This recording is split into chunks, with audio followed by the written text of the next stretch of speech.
Imam Ahmad memiliki dalil yang sangat kuat. Imam Syafi'i juga memiliki dalil yang sangat kuat. Sebenarnya dengan dia duduk tawarruk di dalam sholat itu akan lebih baik, dalam arti kata itu adalah madhabnya Imam Syafi'i rahimahullah, dan juga itu sudah menjadi amalan saudara-saudara kita muslimin, dan supaya kita tidak beda dengan mereka.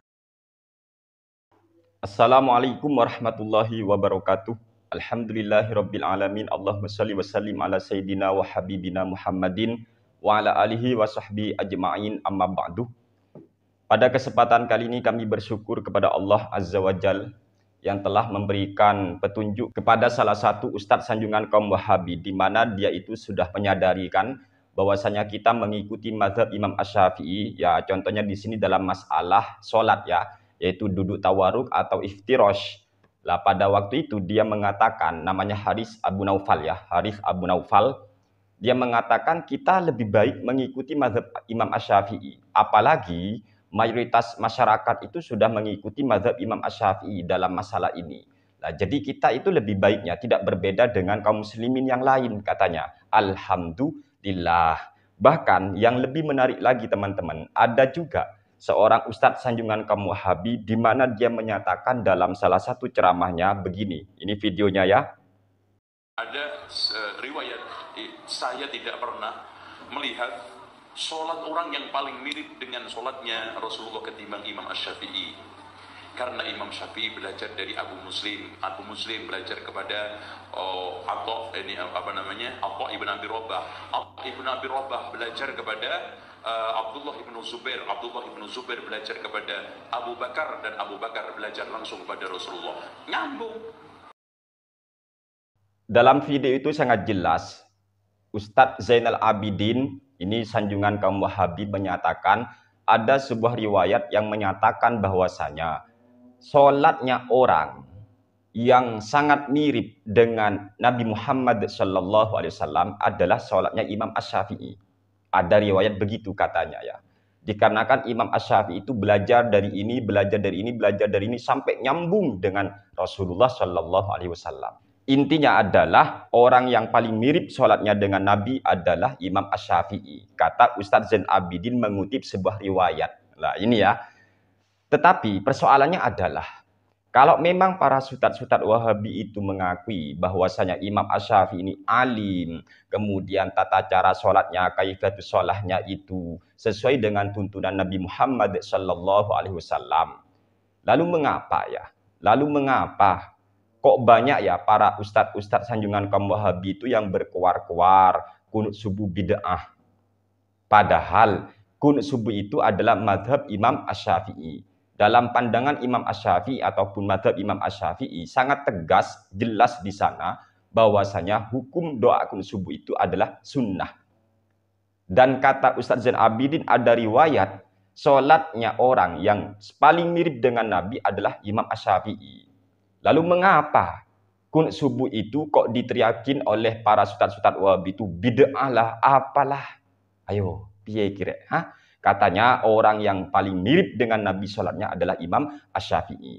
Kemudian kita tahu dalam mazhab Imam Asy-Syafi'i yang kata Ustadz Zain Abidin ada riwayat bahwa orang yang paling mirip sholatnya dengan Nabi adalah Imam Asy-Syafi'i. Ternyata di dalam mazhab Imam Asy-Syafi'i membaca basmalah ketika membaca suratul Fatihah itu disunnahkan jahr atau nyaring. Bismillahirrahmanirrahim. Alhamdulillahirabbil alamin. Itu nyaring ya basmalahnya.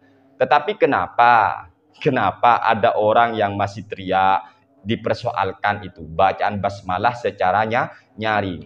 Ini ada apa ya? Orang-orang Wahabi itu ada apa sebenarnya? Dia mengakui kealiman Imam Asy-Syafi'i, bahkan katanya ada riwayat sholatnya orang yang paling mirip dengan Nabi adalah Imam Asy-Syafi'i. Lalu mengapa dalam pandangan Imam Asy-Syafi'i, mazhab Imam Asy-Syafi'i, membaca doa kunut subuh itu adalah sunnah, kemudian menyaringkan bacaan basmalah ketika membaca suratul Fatihah itu disunnahkan juga. Tapi kenapa terlalu banyak para ustadz-ustadz Wahabi yang kebakaran jenggot ketika masyarakat Indonesia ini utamanya ya mengamalkan doa kunut subuh, kemudian menyaringkan bacaan basmalah ketika baca suratul Fatihah? Kenapa kok banyak yang kebakaran jenggot? Ayo, Kok nggak konsisten ini? Kalau memang Ustadz Zain Abidin DKK atau para Wahabi itu mengakui Imam Asy-Syafi'i adalah orang yang paling mirip sholatnya dengan Nabi, seharusnya Anda jangan sekali-kali ya para Ustadz Wahabi ataupun para jemaah Wahabi, jangan sekali-kali Anda berani menuduh ini bid'ah, ini masalah. Ketika kalian punya keyakinan Imam Asy-Syafi'i adalah orang yang paling mirip sholatnya dengan Nabi Muhammad Sallallahu Alaihi Wasallam. Ayolah ya, nih mikir. Oh, kami itu tidak mengikuti mazhab Imam Asy-Syafi'i. Lalu ikut siapa? Oh, kami itu ikut mazhab Imam Ahmad bin Hambal. Kenapa? Seumpama ini ya. Karena Syekh Muhammad bin Abdul Wahhab, pendiri Wahabi itu kan mengikuti mazhab Imam Ahmad bin Hambal. Sebagaimana yang sudah dinyatakan oleh Muhammad bin Abdul Wahhab, pendiri Wahabi dalam kitabnya Ar-Rasail Syakhsiyah. Wa amma madhabuna fa madhabul imami Ahmad bin Hambal, imami ahli sunnah. Mazhab kami adalah mazhabnya Imam Ahmad bin Hambal, yaitu imamnya ahli sunnah. Kalau memang kalian itu mau mengakui mazhab kalian adalah mazhabnya Imam Ahmad, maka kalian pelajari itu mazhabnya Imam Ahmad. Bagaimana dalam mazhab Imam Ahmad? Ternyata Imam Ahmad bin Hambal ini menurut murid daripada Imam Ahmad bin Hambal, yaitu Imam Al-Marudhi, yang juga banyak itu sudah dikutip dalam kitab-kitab Hanabilah, ulama-ulama yang bermazhab Imam Ahmad bin Hambal.